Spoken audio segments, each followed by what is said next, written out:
की शुरुआत इस वक्त की बड़ी खबर के साथ। देशद्रोह मामले के आरोपी जेएनयू के छात्र संघ अध्यक्ष कन्हैया की जमानत पर सुनवाई टल गई है। अब दिल्ली हाईकोर्ट पूरे मामले में 29 फरवरी को अगली सुनवाई करेगा। आज दिल्ली पुलिस ने इस पूरे मामले पर अपनी स्टेटस रिपोर्ट कोर्ट को सौंपी है। कन्हैया की जमानत अर्जी पर भी सुनवाई आज होनी थी, लेकिन ये सुनवाई टल गई है। 29 फरवरी को अब कोर्ट इस पूरे मामले की सुनवाई करेगा। इस बीच दिल्ली पुलिस ने इस पूरे मसले पर स्टेटस रिपोर्ट भी कोर्ट को सौंपी है।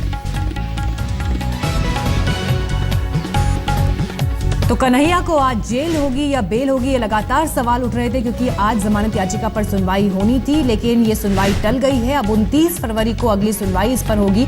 इस बीच जो इसमें ताजा डेवलपमेंट हुआ है पूरे मसले पर, अनिर्बन और उमर खालिद इन दोनों ने सरेंडर किया है कल रात। अभी दिल्ली पुलिस इनसे भी पूछताछ कर रही है, इन्हें भी कोर्ट में पेश होना है। लेकिन इस बीच कन्हैया की भी आज पेशी थी, लेकिन जमानत पर सुनवाई टल गई है। अगली सुनवाई अब 29 फरवरी को होगी और हाईकोर्ट अब इस पूरे मामले को और बड़े परिप्रेक्ष्य में देखेगा, क्योंकि स्टेटस रिपोर्ट भी दिल्ली पुलिस ने सौंप दी है। यानी अब तक क्या कुछ डेवलपमेंट इस केस में हुआ है, क्या कुछ दिल्ली पुलिस की फाइंडिंग्स रही हैं, इन्वेस्टिगेशन रहा है, इस पूरे मामले को लेकर स्टेटस रिपोर्ट भी दिल्ली पुलिस ने कोर्ट को सौंपी है। और जानकारी के साथ इस वक्त पूनम शर्मा हमारी संवाददाता जुड़ गई है हमारे साथ। पूनम, क्या कुछ हुआ कोर्ट में?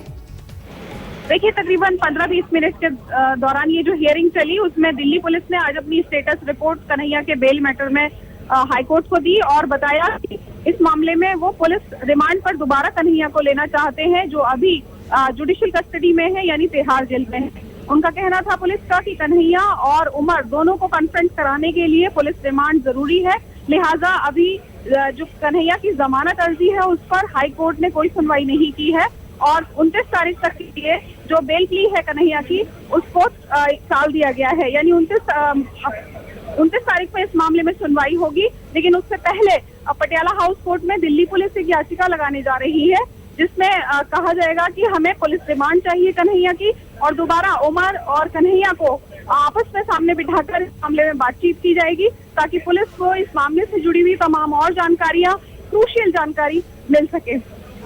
बिल्कुल, यहाँ पर पुलिस का एक यू टर्न लगातार इसे कहा जा रहा था, क्योंकि पहले दिल्ली पुलिस का ये स्टैंड था कि जमानत का विरोध नहीं करेंगे, लेकिन इस गिरफ्तारी के बाद और उससे बीते एक दिन पहले भी पुलिस ने ये कहना शुरू किया कि अब जमानत का विरोध किया जाएगा कन्हैया को लेकर भी, क्योंकि मकसद यहाँ पर यह है कि जो तीनों आरोपी अभी पुलिस की गिरफ्त में है, चाहे कन्हैया हो, उमर खालिद हो या फिर अनिर्बान, इन तीनों की एक साथ आमने सामने बैठाकर भी पूछताछ हो, ताकि क्रॉस क्वेश्चन तमाम फैक्ट्स को किया जा सके, जो तथ्य अब तक पुलिस के पास मौजूद हैं, जो जानकारियां इनसे पूछताछ के बाद हासिल हुई हैं। लेकिन इस पर कोर्ट की तरफ से जो अपडेट इस वक्त मिला है, 29 फरवरी को अब अगली सुनवाई होगी। न्यायिक हिरासत में ही अभी रहना होगा कन्हैया को। आज जमानत पर सुनवाई होनी थी हाईकोर्ट में, लेकिन ये सुनवाई टल गई है।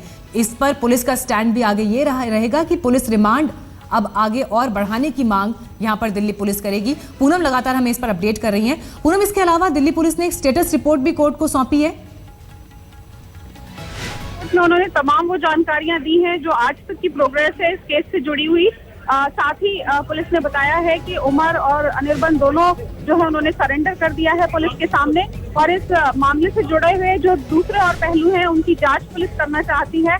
लिहाजा दोबारा से पुलिस कस्टडी में लेना होगा कन्हैया, ताकि कन्हैया और उमर और अनिर्बन इन तीनों से सामने बैठ के पूछताछ पुलिस कर सके, कन्फ्रंट कर सके, और उसके लिए अभी जमानत की याचिका पर सुनवाई नहीं की जा सकती।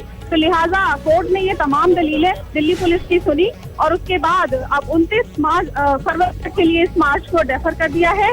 यानी कि 29 तारीख से पहले अब कन्हैया की जमानत याचिका पर सुनवाई हाईकोर्ट में नहीं होगी, लेकिन दिल्ली पुलिस दोबारा एक याचिका लगाने जा रही है पटियाला हाउस कोर्ट में कि उसको पुलिस रिमांड चाहिए कन्हैया की इस मामले में, और लगता है कि कोर्ट से ये परमिशन मिल भी जाएगी पुलिस को, क्योंकि इस मामले का दूसरा अहम पहलू है जो उमर खालिद है, वो भी अब पुलिस कस्टडी में है। जाट आरक्षण को लेकर जिस तरीके से हंगामा हुआ, उस पर एक उच्च स्तरीय बैठक चल रही है। अभी पीएम के साथ गृह मंत्री की बैठक चल रही है।